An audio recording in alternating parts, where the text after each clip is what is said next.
બુલેટિનની શરૂઆત કરીશું મહત્વના સમાચારથી। બસ પલટી જવાના કિસ્સા વારંવાર સામે આવે છે, ત્યારે આજે વધુ એક ઉનાના વાજડી ગામે સ્કૂલ બસે પલટી ખાધી હોવાનું સામે આવ્યું છે।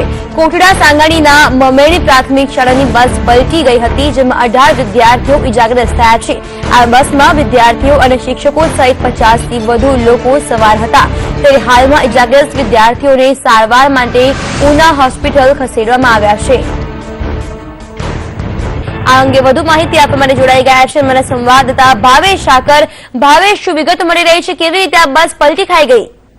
જી, હું જો તમને જણાવી દઉં તો ગોંડલના કોટડા સાંગાણી તાલુકાના જૂની મીંગણી ગામના પ્રાથમિક શાળાના વિદ્યાર્થીઓ જયારે પ્રવાસ ઉપર નીકળ્યા હતા, આજરોજ તે તુલસીશ્યામ મંદિરે દર્શન કરી અને દીવ તરફ નીકળી રહ્યા હતા, ત્યારે વાજડી ગામ પાસે ડ્રાઈવરે બસનો કાબુ ગુમાવતા બસ પલટી ખાઈ ગઈ હતી અને તેમાં રહેલા 60 જેટલા વિદ્યાર્થીઓમાંથી 18 વિદ્યાર્થીઓને ઈજા પહોંચી છે અને તેમને 108 મારફતે ઉના સિવિલ હોસ્પિટલમાં સારવાર માટે લઈ આવ્યા છે અને હાલ જે બીજા બાળકો છે તેને વાજડી ગામની પ્રાથમિક શાળામાં રખાયા છે। જી।